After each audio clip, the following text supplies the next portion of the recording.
ಶ್ರೀ ಅನಂತ ಪದ್ಮನಾಭ ಕುಡುಪು ದೇವಸ್ಥಾನಕ್ಕೆ ಸ್ವಾಗತ.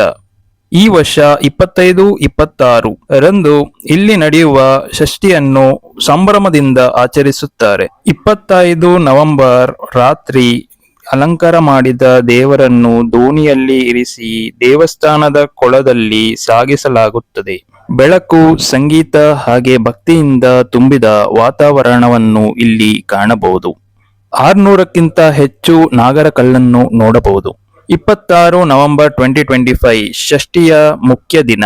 ಸಾವಿರಾರು ಭಕ್ತರು ದೇವಸ್ಥಾನದ ಅಲಂಕಾರ, ವಿಶೇಷ ಪೂಜೆ ಹಾಗೆ ಭವ್ಯ ರಥೋತ್ಸವ ನೋಡುತ್ತಾರೆ. ನೀವಿಲ್ಲಿ ಭವ್ಯವಾದ ರಥವನ್ನು ನೋಡಬಹುದು. ಉತ್ಸವ ವೇಳೆ ದೇವರನ್ನು ಹೊತ್ತು ಸಾಂಪ್ರದಾಯಿಕ ನೃತ್ಯವನ್ನು ಮಾಡುತ್ತಾರೆ. ಇದು ಉತ್ಸವದ ಪ್ರಮುಖ ಆಕರ್ಷಣೆ. ನೃತ್ಯದ ನಂತರ ದೇವರನ್ನು ಮರದ ಭವ್ಯವಾದ ರಥದಲ್ಲಿ ಇರಿಸಲಾಗುತ್ತದೆ. ಈ ಸಂದರ್ಭದಲ್ಲಿ ಜನರ ಸಾಗರವನ್ನು ನೀವು ಇಲ್ಲಿ ನೋಡಬಹುದು. ನೀವಿಲ್ಲಿ ಜನರು ಆ ಬೆಟ್ಟದ ಮೇಲೆ ನಿಂತ್ಕೊಂಡಿರೋದೆಲ್ಲ ನೋಡಬಹುದು. ಹಾಗೆ ಕೆಲವು ಜನಗಳು ಬಿಲ್ಡಿಂಗ್ ಮೇಲೂ ಹತ್ತಿ ನೋಡ್ತಾ ಇದ್ದಾರೆ. ನೀವು 26 ನವೆಂಬರ್ ಕುಡುಪು ದೇವಸ್ಥಾನಕ್ಕೆ ಬಂದ್ರೆ ಈ ವಿಶೇಷ ದೃಶ್ಯವನ್ನು ನೋಡಬಹುದು.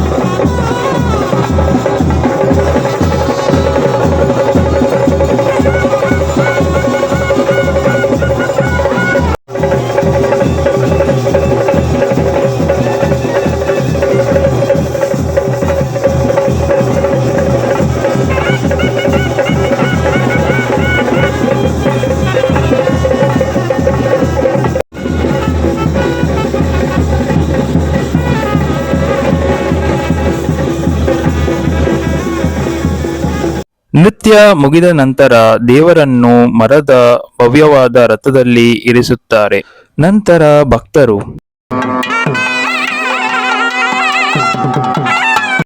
ರಥೋತ್ಸವ ಆರಂಭವಾಗಿ ಭಕ್ತರು ರಥವನ್ನು ಎಳೆಯುತ್ತಾರೆ. ಈಗ ರಥದಲ್ಲಿ ದೇವರನ್ನು ಇರಿಸಲಾಗಿದೆ. ರಥದ ಒಳಗೆ ಇರುವಂತಹ ದೇವರಿಗೆ ಆರತಿಯನ್ನು ಮಾಡಲಾಗುತ್ತಿದೆ. ನೀವು ಇರುವಂತಹ ಸ್ಥಳದಿಂದ ಆರತಿಯನ್ನು ತಗೊಳ್ಳಿ. ಈ ವಿಡಿಯೋನ ನಾನು ಹೋದ ವರ್ಷ ಕುಡುಪು ಷಷ್ಠಿಗೆ ಹೋದಾಗ ಮಾಡಿದ್ದೀನಿ.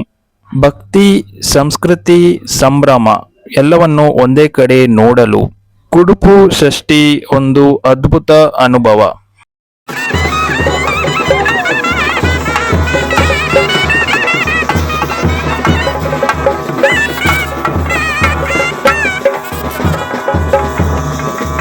ಇಂತಹ ಇನ್ನಷ್ಟು ವಿಡಿಯೋಗಳಿಗಾಗಿ ಲೈಕ್, ಶೇರ್ ಹಾಗೆ ಸಬ್ಸ್ಕ್ರೈಬ್ ಮಾಡೋದನ್ನ ಮರಿಬೇಡಿ.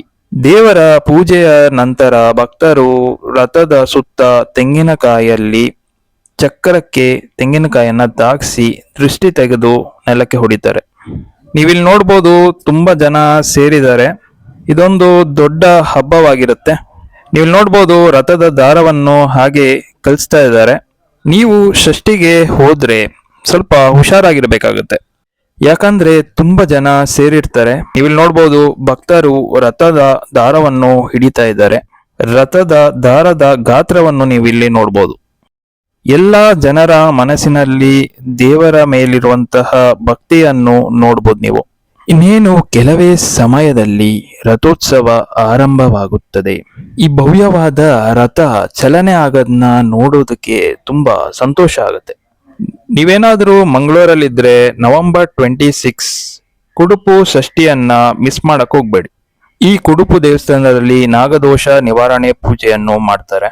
ಈ ವಿಡಿಯೋ ನಿಮ್ಗೆ ಇಷ್ಟ ಆಗಿದ್ರೆ ಲೈಕ್ ಮಾಡಿ, ಶೇರ್ ಮಾಡಿ ಹಾಗೆ ಇನ್ನು ನಮ್ಮ ಚಾನೆಲ್ ಸಬ್ಸ್ಕ್ರೈಬ್ ಆಗಿಲ್ಲ ಅಂದ್ರೆ ಸಬ್ಸ್ಕ್ರೈಬ್ ಮಾಡಿ.